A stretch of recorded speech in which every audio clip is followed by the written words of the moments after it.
Hi, everyone. I'm here with the AVP of Connected Car at LexisNexis Risk Solutions, Dave Nemtuda. Today in the driver's seat, we're talking about the changing face of owner loyalty. LexisNexis Risk Solutions just released new research that's revealing very different attitudes towards owner loyalty and owner preference. Dave, you and your team regularly collaborate with OEM clients to help solve industry challenges like this one, helping them get the full picture on all the vehicle brands in a consumer's household or garage, as it's also known. These garage insights play an important role in how OEMs predict buyer behavior and tailor offers and incentives. Dave, thanks for joining us today from Sarasota, Florida, and welcome back to In the Driver's Seat. Thanks, Emma. Really looking forward to the conversation. Great to see you. Great to talk to you again. Yes, and it is sunny today in Sarasota. So looking forward to the conversation. Thank you. Great to see you again.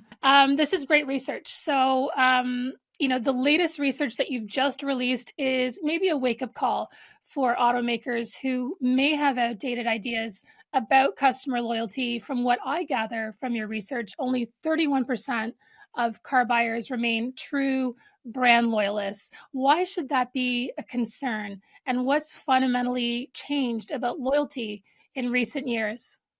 Yeah, it's a great question, Emma, and a great one to start with. We've been at LexisNexis Risk Solutions. We've been studying the new vehicle loyalty market for well over 2 years now, both quantitatively and qualitatively. Um, you know, we perform consumer market research to better understand loyalty, brand consideration of new car purchasers. And we also leverage our team of data scientists to really analyze the actual consumer purchase behavior across the U.S. We have insights into 95% of the garages across the U.S. So the combination of the two are really, really powerful.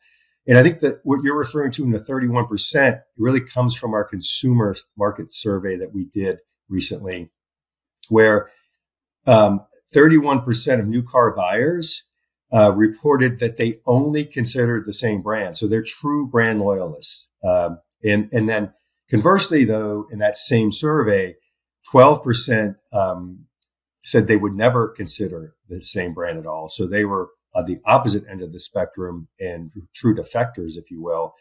But the really interesting part about this is that in between, there lies 57% that were undecided as they entered the process, or as we say, they're in play.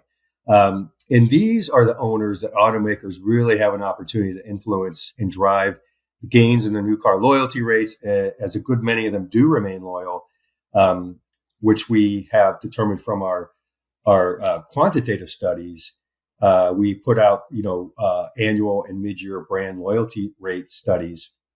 And just in June, the most recent one we put out, highlighted the fact that 53% of new car owners remain loyal to the brand. So we can see that nearly 60% that are in play, a great many of them do go back to the brand, but they need to be influenced. They're considering, and that's the important part here, as that automakers should be focused on. Mm-hmm. I mean, so many households are multi-brand these days, and it has a direct effect on loyalty. Like you're saying, 1 in 4 consumers in multi-brand garages defect to another brand they already own. What's happening in these driveways that automakers are missing? Well, interesting, an interesting question, and plain and simple. These multi-brand garages are a greater defection risk for automakers. And both our research and our own analytics of garages reveal, still the vast majority of households are multi-vehicle garages. That makes sense. And the vast majority of these multi-vehicle garages are multi-brand as well. And that is where the risk of the defection lies. Because multi-brand vehicle garage owners, definitely report a higher rate of defection. And I think it's somewhat intuitive. I mean, when you're exposed every day to a competitive brand, it makes it top of mind, from an awareness and consideration as you enter the purchase decision cycles, and it really can impact your purchase decision as you go forward. Um, and it really, this in itself, Emma, really presents an automaker challenge because they have a blind spot.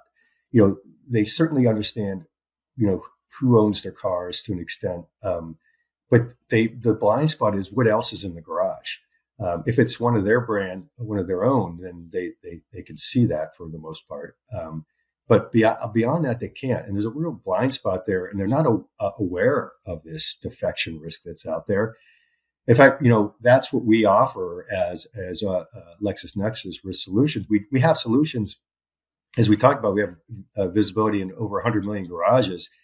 We can really help uncover the opportunities and the challenges where these multi-brand households present themselves, to really help them kind of mitigate the defection risk, as well as ultimately improve the retention. So it really is a key point of retention going forward. Yeah. Well, when you talk about defection, you found something counterintuitive in this research. When consumers switch to electric or hybrid vehicles, they're far more likely to switch brands.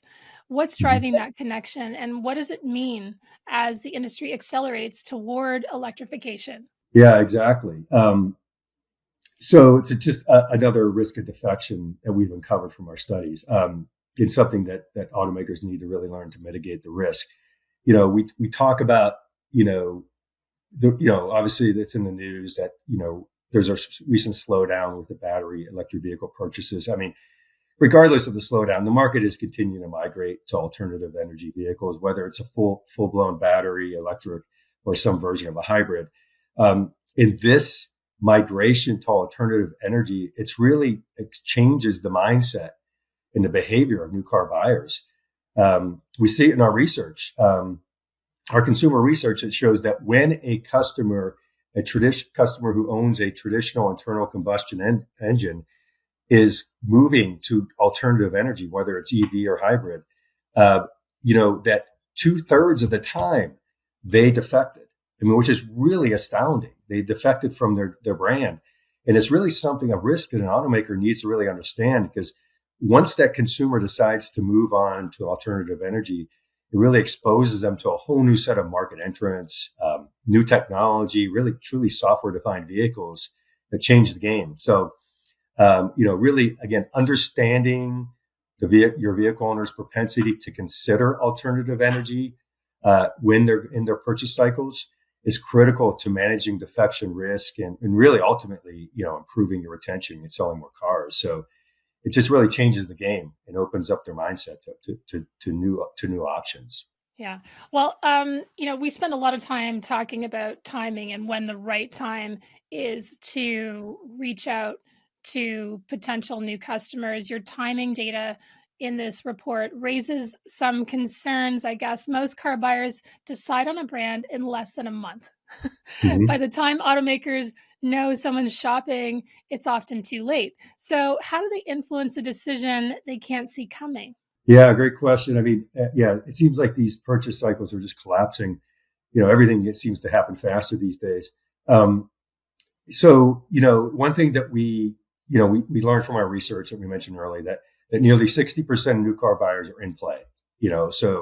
And nearly half of those car buyers that are in play are finalizing their brand decision within 30 days. So that's really it's really like trying to find that right person, the needle in the haystack, if you will. So the concern is for automakers is to optimize that timing and message during that window, and really missing the mark. So whether you communicate too early or too late really can have a detrimental influence or impact on the brand purchase decision, really exposing to owner defection. So to help here, what we've done as we analyze our garage, as we apply our data scientists into the garages and really analyzing the types of vehicles, the drivers, et cetera, that are in garages, we found it to be really highly effective and predictive in understanding the timing and market. So we've really, so much so that our neural network modeling effort that our data scientists have applied to owners' garages, they can identify owners that are 10 times more likely to purchase in the next 30 days. So that's, when you're talking about finding that needle in the haystack, that really helps. It's truly beneficial. That's incredible. I mean, there's so many layers to this. There's the timing aspect, and then of course there's, what exact message or incentive or offer are you going to send to that person at that time? You tested 7 types of personalized outreach in this report, like incentives and loyalty programs, and all of them increase Mhm. purchase consideration, some by more than 85%. So if reaching out has that kind of a positive impact, why does it feel like automakers aren't doing enough of it? Yeah, another kind of great question there. I tell you, I think it comes down to is that direct outreach to owners can be very costly if it's not targeted properly. You think about this again from our analytics and from our study of garages. We find that roughly 1% of the garages are purchasing a new vehicle in each month. So 99 means 99% of them are not. Um, so when you think about that math, it doesn't work well for an automaker when it comes to broad owner outreach. However, if the automaker can consistently home in on that top 10%, through our neural network modeling, our Garage Link solution, our customers are likely, to find that, to home in on that, and they can personalize their direct outreach much more and make it much more effective and feasible to that top 10%. And when it comes to the type of outreach, you reference it from the study is Emma, is that it didn't all forms of outreach, different types really scored high in terms of the impact from the consumer's perspective. And so our take on that is that, that outreach can really be designed to fit the brand's specific DNA. It could be an extra loyalty incentive. It could be an exclusive owner offer. It could just be simply information on a new vehicle model as well. But all of them resonated and scored very high. So it's just a matter of finding the right owners, hitting them at the right time, and developing that offer. So Yeah, it for does them. really sound quite scientific, and I think Mhm. that's what it all boils down to, is that this is really about that 30-day window and knowing what's in that garage, which obviously you have such good coverage. Throughout our conversation, you mentioned the ability to predict who's likely to buy within those 30 days and see what's in their garage before they even start shopping. Like, that's a really condensed timeline. That's Mhm. fundamentally different from waiting for someone to just walk into a dealership. What changes for an automaker when they have that kind of predictive visibility? Yeah. Yeah. So we believe really it enables the automaker and the dealership, because I think it's important both, to develop, to be proactive and develop that personalized relationship with a new car owner. From prior consumer research we've done, Emma, we found that vehicle owners, they do want to have a direct relationship with their vehicle brand, um, not at the expense of their dealership. They want to have both. So I think a coordinated effort, leveraging insights, analytics into their owners' garages can really jumpstart or accelerate that engagement process. First by identifying those that are coming to market, identifying potential defection risk, and really ultimately keeping more new car owners loyal to the brand and their dealership, their local dealership. And, it's basically an approach of, don't wait for the customer to knock. Don't wait for the customer to ping you online. Be proactive, engage, find those owners that are coming to market when the time, communicate when the timing is right and when it's relevant, and that will drive results. Well, I think it's great that you did this research. It's completely new for me, and that you back it up with the data. It's been so great having you with us today, Dave, and we will see you all for the next episode of In the Driver's Seat. Yeah, Emma, thanks again. It's always great to talk to you. Look forward to it. Thank you. Great to have you here, Dave. Thank you.